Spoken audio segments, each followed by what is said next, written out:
My story.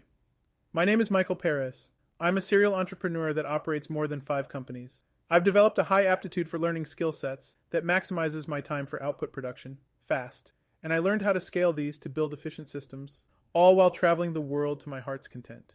It wasn't always a smooth ride. In fact, I struggled with my fair share of childhood setbacks. But the lessons I've learned along the course of my journey have inspired me to pass along the template for those who are looking to achieve the same things. From a young age, I knew I was different. It was harder for me to learn in a classroom like the other kids, due to my ADHD diagnosis. I grew up in a very strict religious, Orthodox Jewish household.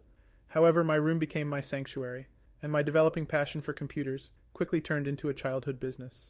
From there, I realized all the possibilities of how I could leverage one skill to service hundreds of people with the little resources I've had at the time. What started as a temporary escape in my bedroom ended up being the opening to my journey of building and scaling multiple businesses. I believe that anyone with the right mindset, tools, and tenacity can achieve great success in their life. Not everyone is wired to think like an entrepreneur.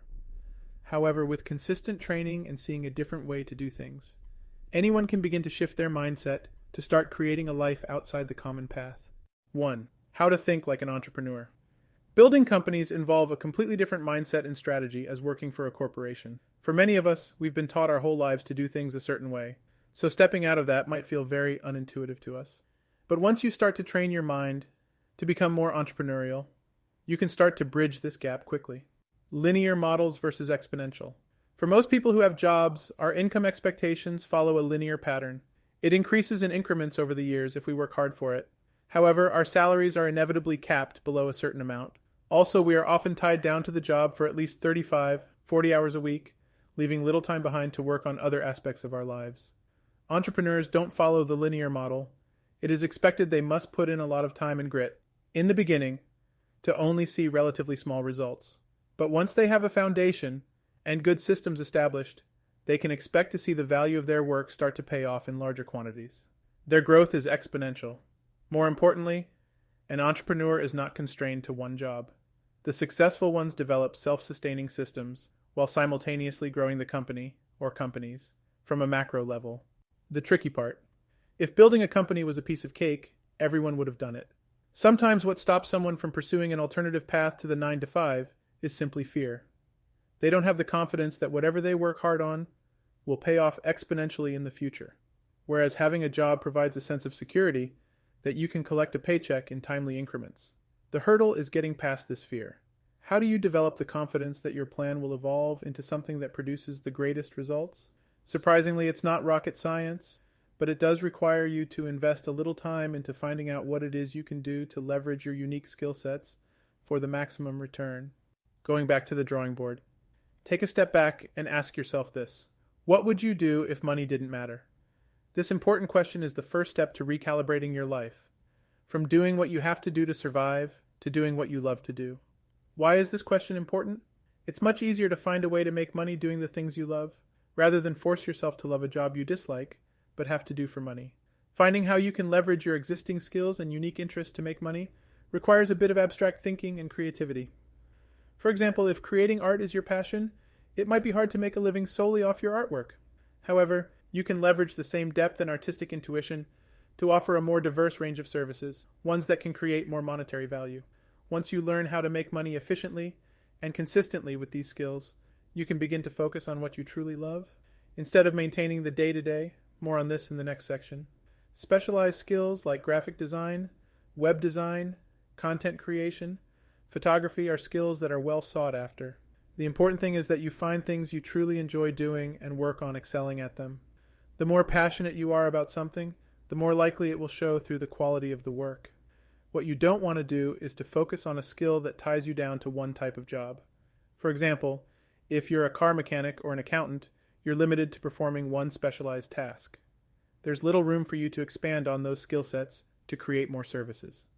Objective. Think about what you're good at and the skills that make you unique. Then focus on how you can repurpose these skills to provide services. Honing your skills. You want to spend at least 6 months carving out an area of interest and mastering a skill set. In the beginning, it may be hard to acquire clients. You want to undervalue yourself so that you can compete with companies that have well-established resources. This might mean offering services at a lower cost, but this is a little cost in comparison to the experience, clientele, and value you will gain in the longer run. I started with web hosting and web design using my skills as a software engineer. I sought after prominent public figures. Luckily, there wasn't a shortage of badly designed websites. I would create a superior system over the weekend and then send them a courteous message basically offering what I have created for free. Of course, I had my mixed share of responses, negative and positive. The point is, the elated responses ended up helping me tenfold in the long run. As soon as I got one server going, I could host multiple clients' sites at the same time, requiring minimal effort to onboard new clients. This is the type of model that I want you to think about. The kind that achieves more results with little increases in time and energy.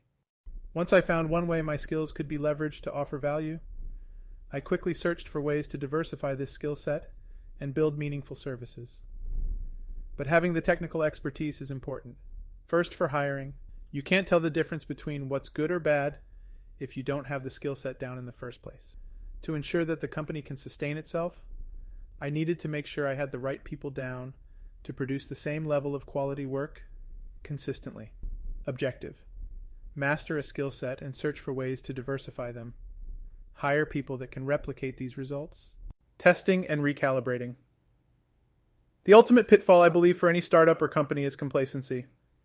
You should never get too comfortable with any work models or your services. With a rapidly changing environment, especially in tech and business, you have to always be primed to adapt. Always seek ways to improve your offer. This is where diversification helps as well. Instead of offering only one thing, make it so that your clients can rely on you for many services.